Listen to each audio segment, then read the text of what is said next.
Olá, como você está? Esperamos que esteja bem e que agora nós vamos conversar um pouco sobre um assunto bem interessante, que é a seleção de medicamentos. Veja, você já tem alguns conhecimentos. Você já passou, por exemplo, por um texto sobre medicina baseada em evidências, já viu algumas diretrizes que podem ser feitas baseado também em evidências, deu uma olhada sobre a questão da farmacoeconomia, como ela é importante, e, em pouco tempo, também viu a entrevista da doutora Maria Angélica Pires Ferreira. Muito boa entrevista, né? Bastante importante para a gente. Bom, se eu tenho todos esses conhecimentos, o que eu posso fazer dentro de um processo de seleção de medicamentos? E até depois, como é que eu posso padronizar aqueles medicamentos, aqueles que eu posso selecionar do mercado para estar ali, à disposição da nossa população. Vamos dar uma olhada de qual esse ambiente que nós estamos. Existe um ambiente onde nós circulamos, que é o mercado dos medicamentos. Também existe um ambiente que é o científico. Vamos dar uma olhada sobre qual é a posição, sobre uma situação ideal de número de medicamentos. Vamos ver os fundamentos de um processo de seleção de medicamentos, desde critérios científicos, como estabelecer políticas, diretrizes, estratégias e como a gente implanta algo, que é a comissão de farmácia e terapêutica, que um elemento importante para que se tenha sucesso na seleção de medicamentos. Vamos ver como é que ela se organiza, quais são as suas normas, as suas funções. Assim, pensamos que a gente pode iniciar um processo de aplicação de todos esses nossos conhecimentos já na prática. Então, vamos lá. Meio ambiente.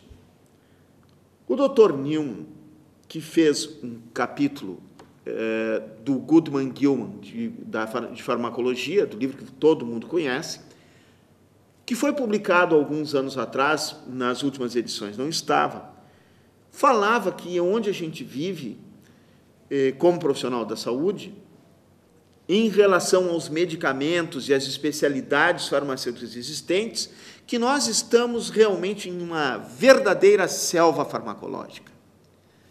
Nós temos produtos que têm uma eficácia clínica, temos produtos que não têm comprovação nenhuma de que haja um benefício da sua utilização. Outros têm um risco muito maior que o benefício. Então, como é que eu vou pensar no que existe aí? Por que, na realidade, existe essa selva farmacológica? Primeiro, existe o desenvolvimento de um medicamento, que a gente sabe que vai de fases pré-clínicas até as fases clínicas. Nisto aí, é muito capital investido, é muita gente, muita indústria, muita empresa querendo sobreviver nesse mercado.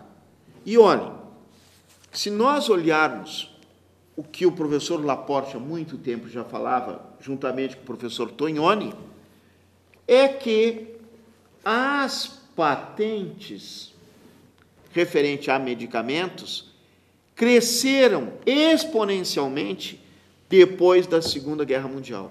Podemos dizer que elas cresceram realmente com um boom da indústria, porque o pensar na guerra, na solução das doenças, trouxe um boom.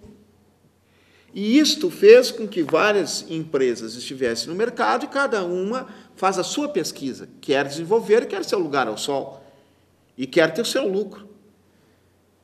Então, com toda essa comercialização, esse comércio de medicamentos, também, por outro lado, a academia começa a verificar que nem tudo que está à disposição é bom. Que, se nós temos todo um conhecimento científico, esse conhecimento científico deve ser utilizado. E deve ser utilizado na análise desses produtos que estão aí. E outra questão, nós também temos que ter uma visão epidemiológica. Não é só aquela visão de que, olha, um medicamento está aí e ele é ótimo. Calma. Muitas vezes, o que acontece, voltamos lá ao professor Laporte e Tognoni. Vocês vejam aqui, tuberculose. Quando foi descoberta a streptomicina e a isoniazida, olha que ótimo, que coisa boa. Mas vejam, ela já estava em derrocada, a tuberculose. Olhem o gráfico. Então, o curso natural dessa doença já levava a uma diminuição. É certo que a streptomicina e a isoniazida vieram a ajudar tremendamente, mas também existe esse fator científico que é olhar a epidemiologia. Então, nós temos que ter sempre no foco a epidemiologia do nosso local, do nosso país e como é que vai esse curso natural de uma doença. Muito bem. Com isso, então, a gente verifica que quando tem uma doença, se tem um medicamento, e esse medicamento tem uma vida média. Uma vida média de, por exemplo, 14 anos, essa é a média dele no mercado. E depois de um determinado momento, quando a pessoa tem a patente, um laboratório tem uma patente, essa patente se torna caduca, e aí, então, se pode fazer um medicamento genérico. Vejam só a propaganda que saiu na televisão, falando, olha, vai caducar a patente do Viagra, agora vamos ter Viagra a preços mais baratos. Então, tudo isso em cima de um medicamento. Bom, certo, mas esse desenvolvimento, essa pesquisa que é feita na indústria, o que ela nos traz? Primeiro, ela nos traz, muitas vezes, novas moléculas, ou famílias de moléculas. Elas melhoram. Melhoram o que? Resultados de saúde? Muitas vezes não. Não é o resultado em saúde. Não tem mudança essencial em grande quantidade no arsenal terapêutico. São quase medicamentos que vêm com uma melhora de sua farmacocinética ou uma pequena diminuição de reações adversas, que muitas vezes esse novo fármaco não tem um local ao sol para ser utilizado grandemente, em larga escala.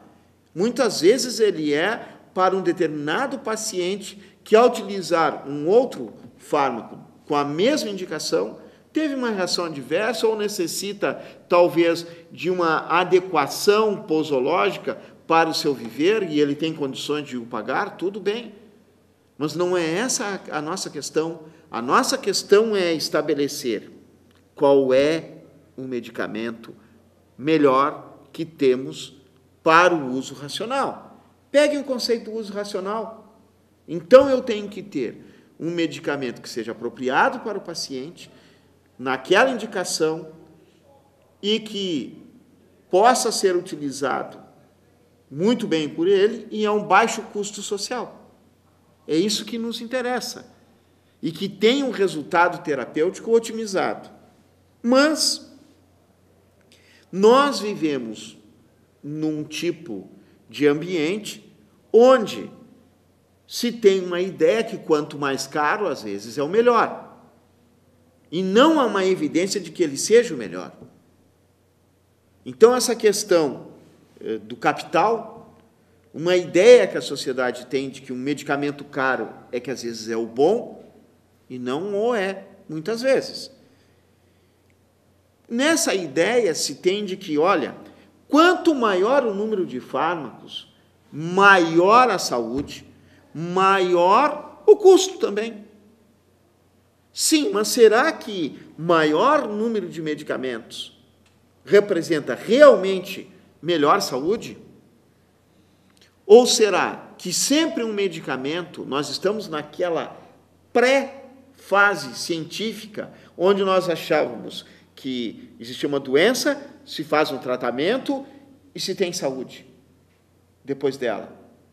Tem um resultado terapêutico que leva depois condições para que a pessoa tenha saúde. Calma, calma.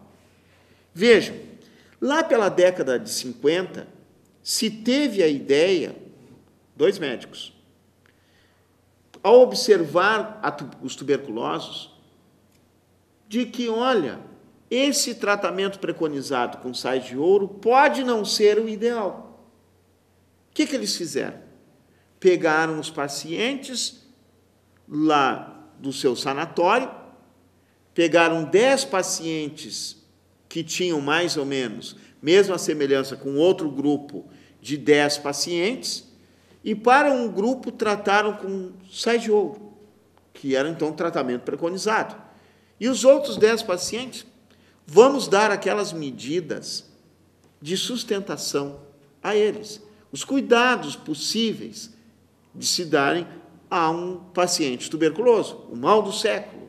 Então vamos lá, vamos dar alimento, vamos dar conforto, o mesmo para o outro e mais os sais de ouro.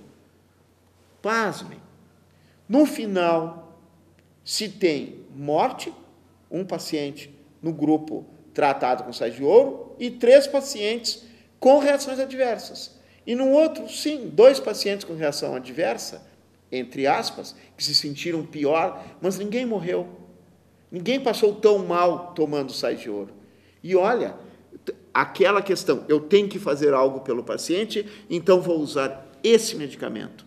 Que às vezes acontece que os medicamentos de alto custo eu tenho que utilizar. Foi feito agora esse medicamento, pode ser que seja a solução. A esperança é a última que morre. Calma. O que se diz? Organização Mundial de Saúde. Olha, eu tenho que olhar isso. Com 400 medicamentos, provavelmente eu vou conseguir atender 90%, 95% das doenças. Então, talvez seja isso que eu tenha que ter. Uma lista de medicamentos, uma relação de medicamentos que me dê condições de pegar e trabalhar. Como? Se eu tenho um menor número de fármacos, eu vou conseguir disponibilizar mais esses medicamentos, vou ter um melhor controle sobre eles e vou poder, inclusive, fazer uma melhor compra, racionalizar os recursos. Muito bem. Ainda se eu tenho esse número reduzido de fármacos, eu consigo ter uma experiência documentada, muito melhor. Eu posso também fazer estudos de utilização sobre o uso desses medicamentos, de uma melhor maneira. Vou ter uma melhor aplicação de recursos e vou ter uma melhor distribuição. Então, isso já me facilita nessa situação ideal.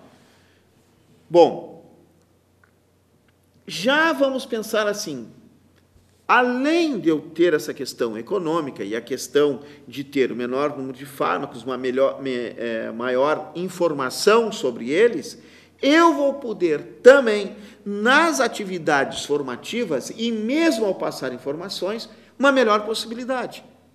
Imagine, se eu tenho uma selva farmacológica com mais de 7 mil medicamentos disponibilizados, 20, 30 mil especialidades farmacêuticas, vejam, quanto que eu vou ter que ter de informação? E se eu trabalho com 400, não é bem menos? Será que eu não posso reter melhor as informações e conhecer melhor, vendo esses medicamentos sendo utilizados, ter uma melhor farmacovigilância? Não se esqueçam da fase 4, é utilizando o medicamento que eu vejo que realmente ele pode causar de problema. Então, se eu consigo ver esses medicamentos atuando, eu vou poder ter um maior conhecimento sobre eles, vou ter uma maior eficácia, vou verificar se realmente ele é eficaz, posso fazer um ensaio clínico bem melhor, posso ver a efetividade deles, ele lá em uso, realmente ele funciona, o que ele traz de problema? E depois se torna tudo mais seguro, porque aí eu consigo ter um sistema de farmacovigilância muito melhor. Pense nisso. Então, essa é uma primeira fase para a gente pensar que é necessário selecionar medicamentos. Vamos continuar nessa linha daqui a pouco.